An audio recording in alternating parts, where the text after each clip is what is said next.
Hello everyone, আশা করি তোমরা সবাই খুব ভালো আছো এবং নতুন বছরে নতুন উদ্যমে নিজেদের প্রিপারেশন নিচ্ছ।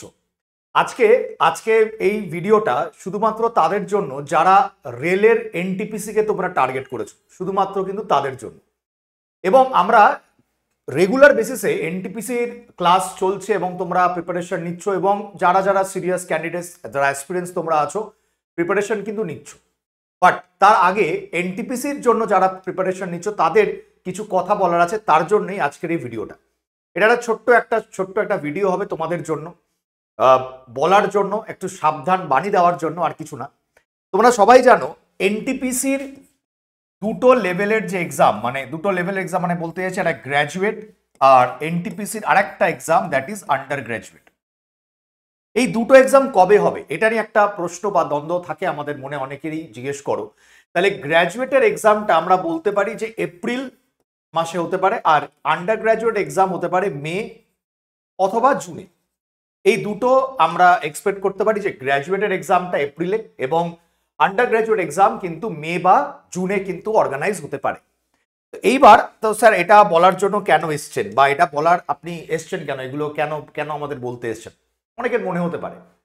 একটা জিনিস বুঝতে হবে যে এনটিপিসির গ্র্যাজুয়েট এই যে এক্সামটা বা আন্ডার গ্র্যাজুয়েট এক্সামটা, এটা কিন্তু শুধুমাত্র যারা রেলের যারা ক্যান্ডিডেট তারা কিন্তু দেবে না।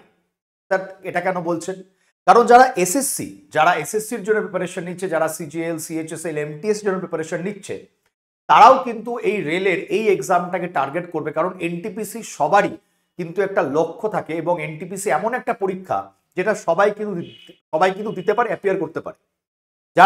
যারা গ্র্যাজুয়েট এবং আন্ডার গ্র্যাজুয়েটরা যারা, তারা একটু বেশি মানে কি বলবো, কম্পিটিশন বা বেশি প্রেশারে থাকবে। কারণ গ্র্যাজুয়েটের লোকেরাও কিন্তু তোমার বা এসএসসি লোকেরাও কিন্তু এই সমস্ত এক্সামগুলো কিন্তু দেবে, রাইট? এবার অনেকেই রেলের এক্সাম করার আগে, মানে দেওয়ার আগে, প্রিপারেশন নেওয়ার আগে যখন আমরা ইউটিউব ক্লাসগুলো নিই বা আলটিমেট রিজনিং প্র্যাকটিস সেশন নিই, তখন এই প্রশ্নগুলো আমি প্রায়শই দেখতে পাই। তো সেই কারণেই আজকের এই ভিডিওটা।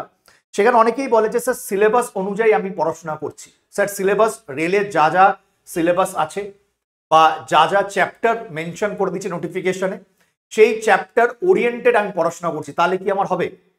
দেখো, বেসিক্যালি তুমি যদি চ্যাপ্টার ওখানে আরেকবার নোটিফিকেশনটা গো থ্রু করো, সেটা রিজনিং হোক, ম্যাথস হোক, জিএস পেপার হোক, যেখানেই দেখবে সেখানে কিন্তু প্রত্যেকটা চ্যাপ্টারের নাম কিন্তু লেখা আছে, রাইট? ওটা ফলো করলেই হবে। কিন্তু আরেকটা জায়গা আমরা মিস করে যাই, কারণ আমরা খুব তাড়াতাড়ি মানে চোখ চোখ বোলাই, তো একটা জিনিস মিস করে যাই। ওখানে বড় করে লেখা আছে, বা বড় করে না, একদম ছোট করে লেখা আছে ইটিসি, দ্যাট ইজ আরো কিছু থাকতে পারে। তো এই জায়গাটা কিন্তু সবাই অনেকে মিস করো। এই জায়গাটা কিন্তু খুব গুরুত্বপূর্ণ। আজকে তুমি বলতে পারবে না যে আজকে ধরো রেল এমন একটা যে চ্যাপ্টার্স এর নামগুলো দিল, সেই চ্যাপ্টার্স এর নাম, মানে বাইরে যদি একটা কোনো কোয়েশ্চেন দেয়, তুমি তর্ক করতে পারবে না, বা রেলকে বলতে পারবে না যে আপনারা এই চ্যাপ্টারের নাম তো দেননি, তাহলে কেন এক্সাম দিয়েছে বা এক্সামে প্রশ্ন দিয়েছে। কারণ জেনারেলি যদি তোমরা আরপিএফ এর এক্সামের কোয়েশ্চেন দেখো, তোমরা জানো যারা ইউটিউব ক্লাসগুলো করো রেগুলার বেসিসে, তোমরা জানো কতজন ইউটিউব ক্লাসেও বলেছে যে স্যার আরপিএফ এই টাইপের কোয়েশ্চেন দিয়েছে, এগুলো কি করে করবো। যেটা আমি তোমাদের রিসেন্টলি আলটিমেট রিজনিং প্র্যাকটিস সেশনে আরপিএফ এর যে প্রশ্নটা এসেছিল, যেটা নিয়ে তোমাদের মনে ডাউট ছিল, সেটা নিয়ে কিন্তু আমি অলরেডি তোমাদের সামনে এসেছিলাম, আমি ক্লাসে করিয়েছিলাম, এবং আস্তে আস্তে আস্তে আস্তে এরকম টাইপের প্রশ্ন আনবো। তাই তুমি কিন্তু বলতে পারবে না যে এই চ্যাপ্টারের নাম নেই, বা এই চ্যাপ্টারে আমরা পড়াশোনা করিনি, বা নাম নেই বলে পরীক্ষা হলে আসবে না। তো এনটিপিসি এমন একটা এক্সাম যেটা কিন্তু সবাই, ইচ অ্যান্ড এভরি অ্যাসপিরেন্ট, সেটা যে কোনো এক্সামের হোক, সবাই কিন্তু টার্গেট করে থাকবে। তাই প্রেশারও এবং কম্পিটিশনও কিন্তু একদম তাগড়া হবে, তাই না? তো প্রিপারেশন কিন্তু সেভাবে নিতে হবে। তো আজকের এই ভিডিওটা কেন, বা এটা একটা বলতে পারো যে বললাম, প্রথমেই বললাম একটা সাবধান বাণী। কারণ যদি গ্র্যাজুয়েট লেভেল এক্সাম দেখো, তাহলে কিন্তু সেটা কিন্তু এপ্রিল মাসে কন্ডাক্ট হওয়ার একটা হাই চান্স। কারণ রেলওয়ে যা যা বলছে, এএলপি বলো, আরপিএফ বলো, যে যে এক্সাম ডেটগুলো বলেছে, সেই এক্সাম ডেটের মধ্যে কিন্তু অলরেডি তারা কিন্তু ফুলফিল করেছে, এবং তার কিছুদিন পরে তারা কিন্তু অ্যান্সার কিটাও পাবলিশ করেছে। তো ওরা খুব একদম সুন্দর একটা অর্ডারে কিন্তু এবার এক্সাম কন্ডাক্ট করছে এবং অ্যান্সার কি রিলিজও করছে। তাই আজকে বলার বক্তব্য এই কারণেই, কারণ এপ্রিল মাস বছরের শুরু, তোমাদের কিন্তু জানুয়ারি, ফেব্রুয়ারি আর মার্চ, এই তিনটে মাস তোমাদের কিন্তু আছে আর এনটিপিসির এই এক্সামের প্রিপারেশনের জন্য 3 মাস তোমাদের হাতে কিন্তু আর আছে। যদি আমি ভেবে নিই যে এপ্রিলেই এনটিপিসির এক্সামটা হবে, এবং আগে হতে পারে, স্যার মার্চে কি হতে পারে, দেখো বেসিক্যালি রেল যা ইচ্ছে তাই করতে পারে, ঠিক আছে, আমরা সিরিয়াস নোট, বাট এটা ভেবে চলতে পারি আমরা যে এপ্রিলেই যদি কন্ডাক্ট হয় এক্সামটা, তাহলে কিন্তু জানুয়ারি, ফেব্রুয়ারি আর মার্চের এই 3টে মাস আমার কিন্তু আছে হাতে, আমাদের এখন এই মুহূর্তে দাঁড়িয়ে। তাহলে প্রিপারেশনটা কিন্তু সেইভাবে করতে হবে। এবং আরেকটা কথা সব থেকে বেশি যেটা জরুরি, যে ইটিসি নট অনলি যে চ্যাপ্টার্সগুলো দেওয়া আছে সেই চ্যাপ্টার্সগুলো করবো আমরা, রাইট।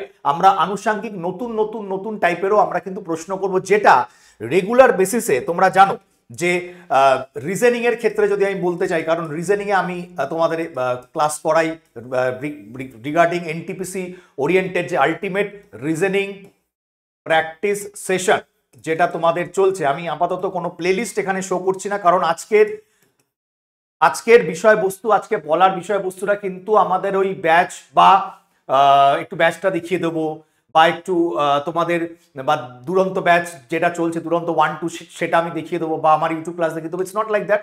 জাস্ট বলে রাখছি যে আলটিমেট রিজনিং প্র্যাকটিস সেশনে কিন্তু আমরা তোমাদের ওই টাইপের কোয়েশ্চেনগুলোই হচ্ছে। তো সবাইকেই বলছি যে সবাইকে মাথায় রাখতে হবে যে টাইম কিন্তু আমাদের কাছে একদম সীমিত। আর 3টে মাস, জানুয়ারি, ফেব্রুয়ারি, মার্চ, তার প্রিপারেশন কিন্তু সেই লেভেলে তুঙ্গে নিয়ে যেতে হবে একদম।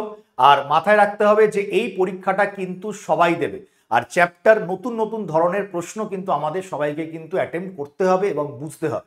তাই আমি আজকে আরবার বলছি যে আমি কোনো ব্যাচের এখানে কোনো তোমাদের দেখতে পাচ্ছ দুরন্ত ব্যাচ বা ইউটিউব ক্লাসের আমি এখানে রাখিনি, কারণ তোমরা সবাই জানো, যারা রেগুলার বেসিসে ক্লাস করো তারা জানো যে মানডে, থার্সডে আর ফ্রাইডে তোমাদের 8টার সময় ক্লাস হয়, তো ইউটিউব ক্লাস হয় তোমরা জানো, এবং আনুষঙ্গিক ম্যাথস ক্লাস বলো, জিএস ক্লাস বলো, ইউটিউবে ফ্রি ক্লাস আছে, তো সেই ক্লাসগুলো করতে পারো।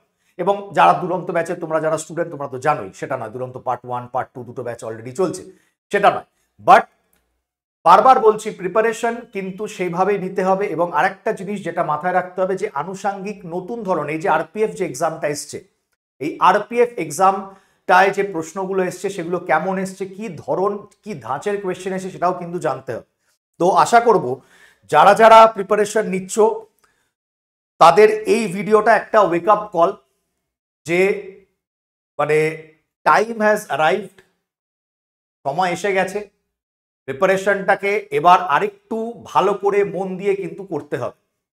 তো বারবার বলছি 3টে মাস সব ভুলে যাও, বছরের শুরুতে মজা করবো অবশ্যই, বাট সব ভুলে যাও, একদম জোর কদমে পড়াশোনা করতে হবে।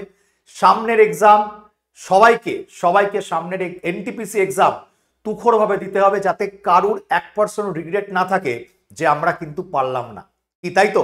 কমেন্ট বক্সে জানাও যে সবাই পড়াশোনা করবে তো, একদম 3 মাস ফাটিয়ে আমরা খাটবো তো, তো একদম মন দিয়ে ক্লাস করব, মন দিয়ে পড়াশোনা করব, এনটিপিসিতে আমাদের কেউ আটকাতে পারবে না। তো সেই মাথায় রেখেই সেই পণ নিয়ে কিন্তু পরীক্ষায় আমাদের এখন পড়াশোনা করতে হবে, প্রিপারেশন নিতে হবে, কারণ টাইম খুব সীমিত, সময় খুব সীমিত, এবং সিলেবাস কিন্তু প্রচুর, রিজনিং, অঙ্ক, জিএস, মানে সিলেবাস হিউজ। তো এখনো যারা পড়াশোনা শুরু করনি জেগে ওঠো বন্ধুগণ, ঠিক আছে, সময় কিন্তু একদম শেষের পথে। আমি কেন এই ভিডিওটা এখন নিয়ে এলাম আমি আগেই বলতে পারতাম, এখন কেন বললাম, কারণ নতুন বছর 2025, নতুনভাবে রেজলিউশন নাও যে সামনের এক্সামে আমরা ক্র্যাক করবই। এটা বলতে পারো মোটিভেশনাল, এটা বলতে পারো একটা সাবধান বাণী, যাই বলতে পারো না কেন, আজকের ভিডিওটা কিন্তু এটার জন্যই ছিল যে জেগে ওঠো, পরীক্ষার ঘন্টা কিন্তু বাজছে, সময় কিন্তু কম। চলো, থ্যাংক ইউ এভরিওয়ান, দেখা হচ্ছে একদম ডিরেক্ট ক্লাসে তোমাদের সাথে, ইউটিউব ক্লাসে আলটিমেট রিজনিং প্র্যাকটিস সেশনে। থ্যাংক ইউ সবাইকে, থ্যাংক ইউ।